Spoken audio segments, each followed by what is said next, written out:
All right. Well, here we are again this week. A lot's gone on this week in accounting AI. So where should we start is the question, right, man? I mean, we have a few things, right? Well, let's start with the Knicks. Been phenomenal, right? I mean, again, like for us that are in this metropolitan area right now, it's nice to see the city. It's how it's really come together as one. The unification of everybody, the vibrancy. People we were talking about yesterday or earlier, like that have no interest in basketball are highly interested in basketball all of a sudden. It's incredible. It is. It's really cool. Yeah. You could see why it's such a thing. It's so emotional, the attachment, like just it creates such a good feeling. I think it also just demonstrates just from a human spirit level, like when you can unite. Yeah. Anyway, all right. So this week in accounting AI, what we want to touch on, I think, are two things, right? One, just structurally, what's happening with accounting firms. I do think it's a part of the AI story, and we'll talk about just some of the events that occurred this week with continued push with PE. Yeah. And then the other thing I just want to speak about is a recent survey that was put out by Gartner, and I will start with this, that it's measured how many CFOs have, brought in AI, and then out of that, how many are getting an ROI. So let's say they polled 100 CFOs, 56, because it's 56%, said, yep, we've brought AI in, and out of those 7% or whatever have said they're actually getting a ROI. Right. I mean, first blush, what do you think of that? What did they bring it in to do? Right. So my first question to them is like that brought in AI thing is so right. Like, did you bring it in to send emails? Did you bring it in with the intent that it was going to change a workflow around AP or AR, revenue? Well, like if we break it down into two pieces, right? Let's start with that. You asked 100 people, and 56 said they brought it in. It's nuts, right? How's it not 100? So 44 haven't. Okay, let's like start there, right? And again, I guess what's interesting too, I never know like what the population is because I didn't look deep into the sample, the demographics. Yeah. Anyway, but just that alone seems crazy to me. Yes. But all right, so we have 44 said no, we haven't used it yet, which means 44 is still out there. Okay.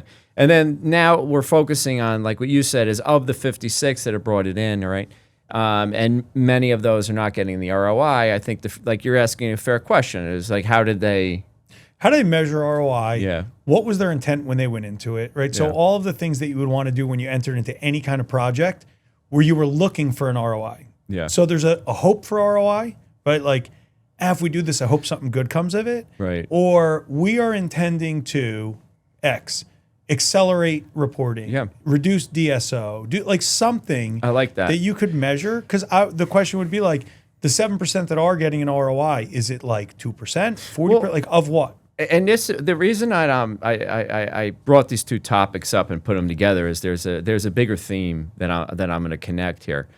The thing that gets me the most about this whole ROI thing, okay, which when we talked about with the Knicks statistics, all right, the ROI is just like insane to me, right? Because what are we saying? Are you saying that you have less payroll cost and you're measuring it based on you're reducing your labor, or are you actually thinking through and looking at the accountant, right, and saying, do I have a better accountant, right? Like, because how are you measuring ROI on this accountant? So this is like, you framed the question funny, and I hadn't thought about this before, but generally people fall back to statistics that they can easily measure. So something that we get asked a lot is, how quickly can you close my books? We're currently at 17 days. Can we get quicker? And generally the response is yes, right? Like, yeah, we can get it quicker. But I don't feel like that's the right question, because let me pose this. We don't close your books for 20 days, but we report accurately throughout the entire month. And we stay open longer for accruals to get it more accurate or anything. Like, I'd be more interested in more accurate, immediate reporting than the thing that's really easily measured, which is how quick until the close. Because the question is like, well, is it a hard close? Yeah. Do we have things that we go back and adjust? Like, is that a fictitious number? Because that in itself, the close is not universal across all companies. We do a soft close. We do a close with everything except for. So that's not the right thing to measure. Again, I'm generalizing for a lot of the population, but it's more, what are the things that we're changing that we could actually measure and get an ROI on? So are we well said. That anyway. Yeah, no, I love that. Let's stay there for a second, because I think you brought up something that in our last conversation that I thought was really interesting when we talked about going back, because again, basketball is a big story here in the New York area. We're going to stay there for 1 second to make a comparison. I think when you think about game management and in-game management, and Mike Brown's done a great job, right? Like the way that he sort of saw what was going on the other night and made an adjustment to the guards, right? And, but he did that in-game. Right. So when you think about, you're making adjustments real time, and you can do that because you're getting real time information. Right. And in accounting, like you said, it'd be like we're making all our information, like we can't really do it during the game. Yeah. We got to go back and watch film. We close. Yeah, we got to watch the film. Once we close, and this is the way we should have done this next time. And the problem with that is that what I see is the market is dynamic, the business is dynamic. What happened 35 days ago may not be relevant today, maybe, may not be. But in a business, just everything gets messy because of people. Yeah. And that's a construct that I don't see changing in any time, but it's often like sales will come to an agreement to do something on their own or maybe with permissioning, but there could be something they're doing that's viewed by them as insignificant, but significant to the organization. And sometimes you don't even know that. Sometimes you close the books and you still don't know that. And you're like, oh, margin slip or, discounts and all that. Like you're trying to analyze like what it was. So a big ROI for a company going through things like that, where you have a large potential outcome from something that seems like a small decision, in my opinion, isn't the speed to the close, because the close might not even uncover that problem. It's the speed to the information that you need to run your company. Right. Like it's my speed to, I don't know what it is. Like every company is going to have their KPIs that are really important to the things they're changing. And one of the most easily dynamic things usually is pricing. Right. So I'm more interested in how quickly are we getting feedback around the things that the people on the GTM side are doing to upsell, downsell, create revenue for the company. I feel like those things are things that usually the CEO management team are like, I would love to know those things. Right. I would love to know what it's taken to move our product, and not 6 months from now or 3 months after we're measuring these things. It's more in a real-time environment. That's right. And I think we almost have to step back and think about, what is your role right now as the CFO? Okay. Or if you're the controller, you're leading your accounting department, okay, and your accounting and finance department. And what I look at, just like you were saying before, is that we want to get to these outcomes, right? So if we want to perform better, how do we do that? Right. And I think what would be a great way for people to start approaching this is to be like a coach. Yeah. And to think yourself as like, okay, I want these outcomes. I want, and I'm hearing it from the owners. I'm hearing it from the shareholders or the board or whoever, right? Like, we need better information. We need more timely information. We need more predictive. So this is this is the noise. Yeah. Okay. And so what I keep going back to, okay, is that if that's the noise and you're trying to apply this, and you're literally, how are you making your accountants better? That's the question.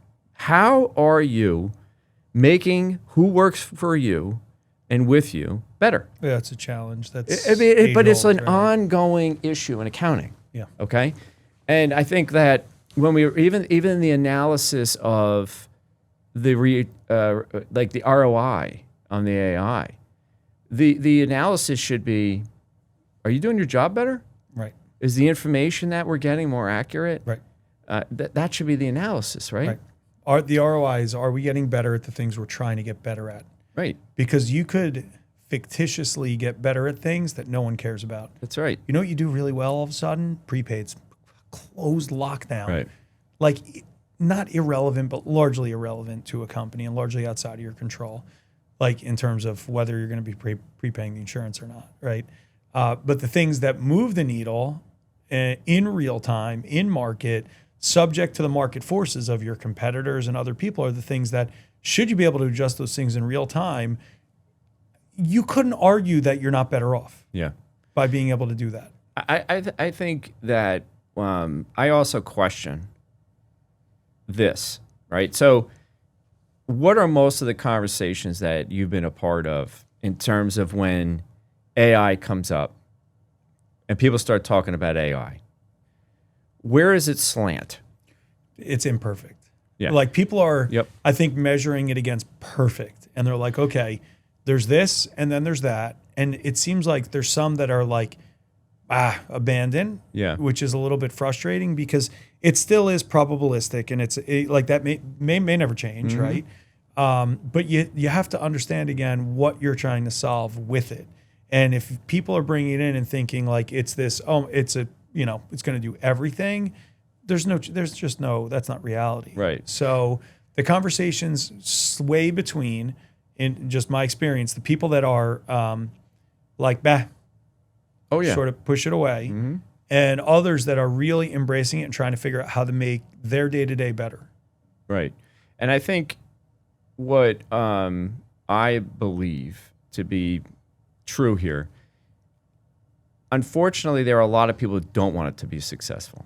It's pretty funny, yeah. Yeah. There's a fear. It's the silo mentality that we talked about with people that control knowledge within an accounting firm, Right. a law firm, their own, whatever they're doing, because that's been the gold Right. for a long period of time, for history. Yeah. It's been, I know things you don't, so I'm more valuable than you in those things, right? It's one of these things I see that and I'm sure it's distorting these samples that people are receiving information from. I think it's distorted based on biases. I do. Well, Because again, poll, we're right. looking at real live conversations that we have, and it's just very interesting to me that as the conversation envelops, right, and you have like it opening up, like, hey, here's where we see it working, and you get some comments. As soon as you say where it's not working, I mean, there's momentum. Yeah. And it's like people are rooting almost in a way for it not to work, which is, is in, I think, I think it's clouding a lot of this that we're seeing as the live results. Because when you look at what really is possible, and we see it every day here, and we were just on a call with our head of AI who every day asks them, how are you using Claude? And give me an example of how you're using Claude, and what are you doing here, and what are you doing there? And all of a sudden you're creating an atmosphere around that is a tool for you. Yeah.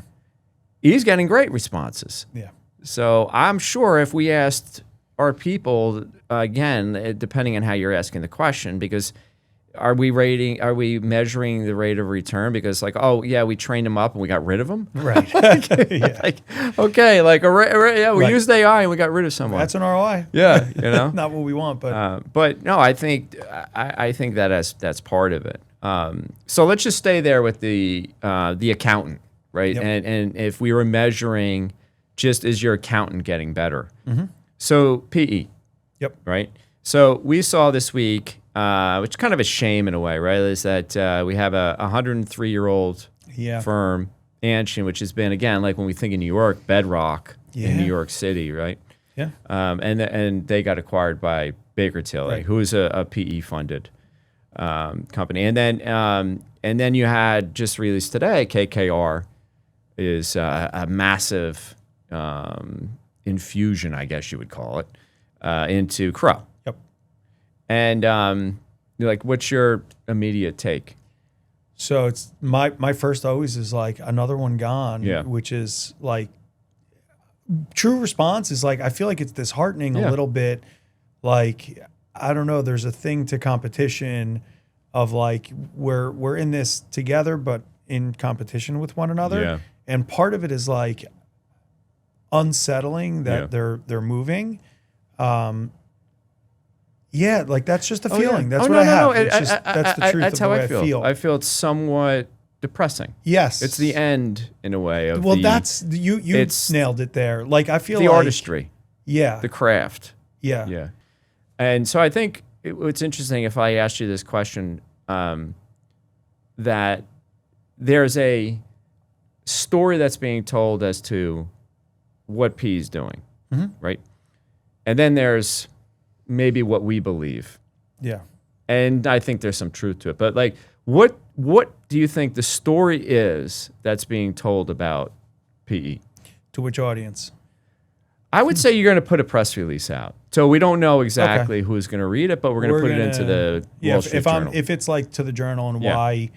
So now is this from the perspective of the selling firm or the perspective of the buyer? The selling firm, this is going to accelerate our adoption of all the technology, AI tools, cutting edge, all the things that we weren't able to do on our own. Yep. It's going to open up opportunities for us to do better client service, give a better work-life balance to our employees, provide above market pay, right? Like all of the things that in a vacuum could potentially make sense, in my opinion. So they would be putting those things out as these are the positives of this transaction we've entered into. And what do you think the sponsored firm would say now? So now that's the selling firm, right? So they're saying that, hey, this is in the best interest of our people and all that, right? So what about the, say now you have the acquirer or the PE sponsor? Right. What's their story? We have an opportunity to increase margins by way of our model of doing things. We know how to run businesses really well. We're going to provide expansion, opportunity. There's going to be this tremendous amount of growth at a more profitable level than has ever been experienced by this company. They have archaic ways of doing things, or we have a unified model, right? So they're going to work on streamlining, reducing costs, ARR increases. And I mean, that model's worked for many years in a lot of different businesses. So I think they're right to lean in on that being the model. And now if we look at what's the real truth behind I think in a way, and I am saying this without trying to drop the shade on it, right? Sure. Like, okay. So I'm saying this just as what I really believe, okay? I believe that the PE firm is making an investment that they are going to be able to, at some point in time, sell it at a higher multiple. Well, that's their purpose. Exactly. Right? So we all have a mission. So that is the reason they're doing it, is that they inherently believe that by buying this or putting an investment into it, that in 5 to 7 years, if not sooner, I'm going to be able to make my investors who have put money into the fund, because that's PE, we are going to be able to sell this at a higher price.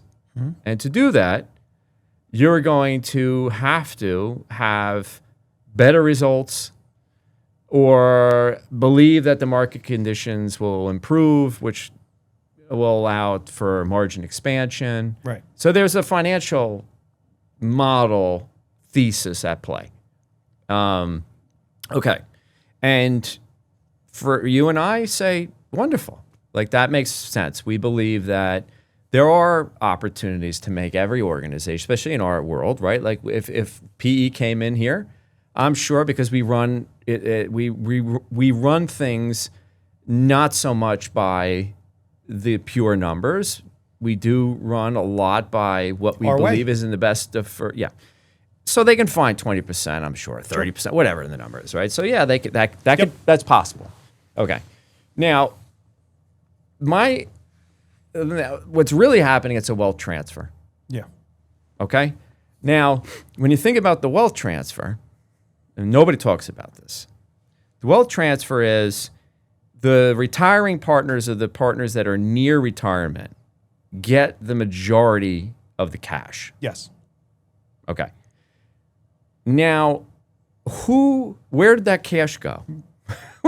So they got the cash, they're gone. Okay. Now, the ownership now sits where? Well, the largest single shareholder is now generally not a CPA. Correct. And it's with an investment company. Correct. Okay. So as the value accretes, where's the majority of the value going? To the largest single shareholder. Yeah. Okay. So we just have to first of all, that's just, it's a wealth transfer. Yeah. Okay. Pure and simple. And again, there's wonderful for those that have participated in that, right? Yep. But again, I'm just this is just the truism in the industry right now, and it matters for AI too. And it matters for the accountant. And then this third thing about if I am at a PE organization, the reality is my life's not generally going to get better as the accountant because, again, when you think about, and if you wanted to make a career at an accounting firm, it was linear. Yeah. And you understood that linearity. You can see how it would work. And not necessarily that it was the best structure. I'm not going there, right? But I'm saying but for an individual, there was a path. It was there understood. was a path and it was understood. Yeah. Okay. And that was always, it wasn't always fair, but it was understood, right? Okay. Now what's the path? Yeah, I really don't know. Right? No one does. And maybe the path will be better. Right. But it's a possibility. It's a possibility. But when you think about life, just from the perspective of a transactional based accountant versus a relational based accountant, because in the transaction, the reason I'm using that almost to define PE is because it's going to be measured in financial metrics. Right. So however you were living before, unless you were at a place that was measuring every aspect of what you do, well, that's going to happen. Yeah. It's their lever. And you're going to start to be measured on statistical results. Yeah. Which increases pressure, which we already are under a lot of pressure, right? Yeah. And what I go back to, Matt, is like, how do you learn AI? Like, tell me how you learn AI. Personally, just using, reading, And when do you do that? Now all the time. Okay. In the early days, it was like socially, my first uses were like ChatGPT, which at the time was like the leader. I was starting to use it in ways that I had been using Google before. Right. And so like you'd Google, an article would come up, I'd read the article, I'd read two more, I'd go deeper. And then I was like, oh, if I do this, it almost in some ways summarizes all of those articles and presents to me. So it was immediately for me more effective just in what I would call my social learning, which is just, I'm always curious. I'm always trying to read and learn about anything. So that was the start. And then when it became evident that there was utility in business and to make my job easier, I started using chat here on the enterprise scale in a variety of just little things. Right. And but stay there for a second. Sure. You were able to use chat on an enterprise scale because you're at an organization that embraced it. Embraced it. Not only embraced it, but really spoke from the beginning of time or from the beginning of this like movement that we're in to use it. Like there was pressure to use it. And so like there wasn't any defined you must use it or any of those things. I just started recognizing the utility and how good it was. And you just like if anything in your life, I feel like if you start getting positive result, you just do it. You're gonna... And so like you're a champion now, which is wonderful, right? So now you have a champion within an organization. Right. So now you're going to say, all right, I see the value of it. What do you want to start doing? Knowing you always like spread the news, right? Like, like if there's one guy from New York, start spreading the news. Like you spread news, right? So you are going to go and tell people you got to be using this, right? And so that fosters that's contagious. Right? Yes. Okay. Now let's say that we want our people to use this. Like, how does that happen? So person to person, showing somebody, this is what I'm about to do. So we have an example right now where we're doing an AR reconciliation that's got some pretty decent complexity to it for a variety of reasons. But let's just say it's complex. And there's a reason why we need to get to an answer pretty quickly. There's multiple reasons why we need to get there, but there's a few that are like, we need this answer now. And when we approach it and we think like, okay, there's one data set that needs to be cleaned first before we can. It's the analogy of 9 people can't make a baby in a month, so we couldn't just assign more people to it. Without this availability, I argue to say we would not be able to deliver this in the time frame that it's needed. And now, so I'm bringing in people and Yep. saying, why don't we try to, and I'm waiting for, I hope it's today, them to have the aha of like, oh, I was about to go line by line, try to create a pivot table, go back and forth. And again, those are skills that I honestly would say like maybe are still valuable, but less so when I can just in natural language say, this is what I'm trying to accomplish. And here's the data set and I've cleaned it or help me clean it or do the things that I need to do to get this done, that they have that experience and they become the next person that is like, obviously we have a hierarchy as most places do. Hey, before you do that, why don't we try to? And that's the culture that's necessary in order to foster this and get people to recognize how. Yeah. So stay there for a sec. Yeah. Okay. So number one, you have to have the champions from the top of the organization, Yeah. right? Okay. You have to provide the accessibility to the tools, right? And third, they need time. They need space to learn. Yes.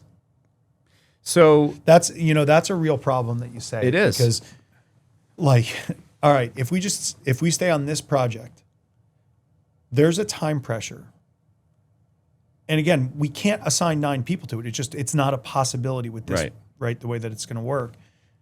So this individual has to make the choice of, I could either work like crazy on this, the way that I typically have done this prior. yes. And I know that I can get to a result at a certain point of time because I've done things like this for my professional career. And I know with straight brute force and work, And a lot of accounts do that right now. I'm going to get there. Right. Right. And it's a risk for them to think, okay, I'm not going to start down that path, which could potentially make my life worse. Because if this doesn't work, I'm going through the same exercise with an even more compressed time frame. So there is risk involved in doing it this way. And that's why when we've had our talks, it's like we're asking people to do more. Yes. Or risk doing more than they had before Okay. this. 100%. Yeah. Now think about the PE firm. This is going to be a challenge this is why AI's adoption is not as rapid as it should be into accounting. Because you have in the office of the CFO, they are not creating enough time to learn.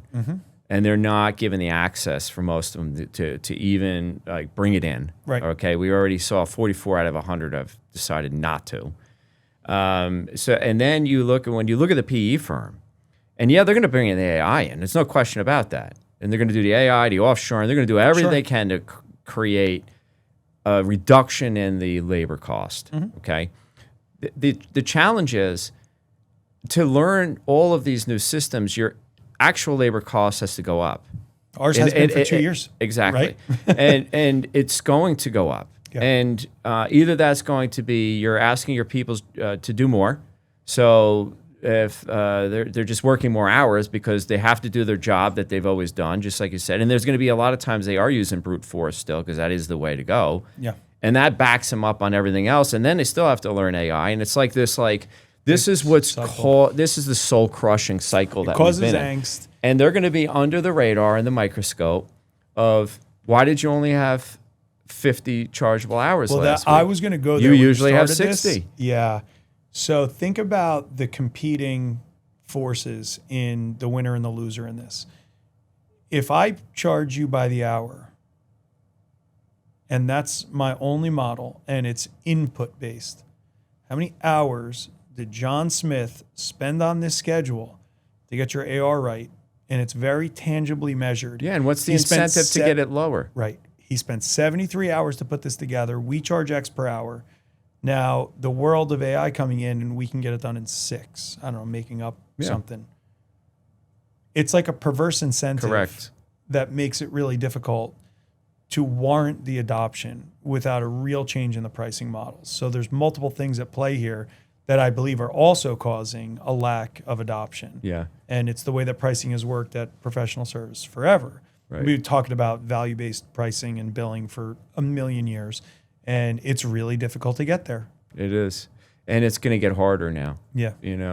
But look, I think because we'll wrap here, I think that structurally there's so much change. There's so much change happening just structurally, right? So like, there's no question the consolidation is going to continue because it has to. Yeah. I mean, if somebody's paying if you're paying $2 to $3 billion for something, you know you need to sell for $3 to $4 billion. Yeah. So I don't know how that doesn't keep happening, and then what does that do at the end of the day? What does the industry look like, and how that impacts the overall accountant, and how it's going to impact just the way accounting gets done. So clearly, like there's just if there was no technological innovation happening right now, that pure structural disruption is a big thing. I mean, Yes. in and of itself. Yeah. Yeah, it's creating a cycle. Like there isn't much in terms of a potential end for it, right? I mean, there's a public exit, which is one potential outcome. Right, which seems to be a likely outcome. Right. For some. Right. Yeah. And that's a model. Mm-hmm. I just think that it's so far different from what we're trying to accomplish and where we find, I know personally, and I know you from speaking to you, the fulfillment of why I've decided to do this with my life. And that's where I think it goes from, the question has to be asked, and we're going to leave it, is accounting transactional or is accounting relational? I believe it's relational. I deeply do. And I think it all is wrapped around that. Even if you're getting numbers on a piece of paper and that's your job, well, who's translating that? And that's the relational aspect. And you can, I mean, who's interpreting it? Yep. And how is predicting where we go from here? Like it's going to be fascinating these next, I would say, 18 to 24 months is probably, I think it's moved out a bit. Me too. Right? I agree with that. I thought it was 12. I thought it was within range. Yeah. 12 to 18. Funny. I'm we'll like, measure this. Maybe we keep going 6 months back, but I'm more like 18 to 24. Yeah. Yeah. I still think our idea, though, around 2028 being the year of change is the where we actually will really see it embedded. Yeah. And to respond to you, it's while you asked it as a question, it's clearly just a statement. Yeah. That is fact. Yes. Agreed. All right. We'll see you next week. Yep. That's a wrap on This Week in Accounting AI. If you found this useful, make sure to follow us. On Spotify, smash that follow button on our show page. And on Apple Podcasts, tap the plus sign and leave us a quick rating while you're there. I'm Paul Peterson. See you next week.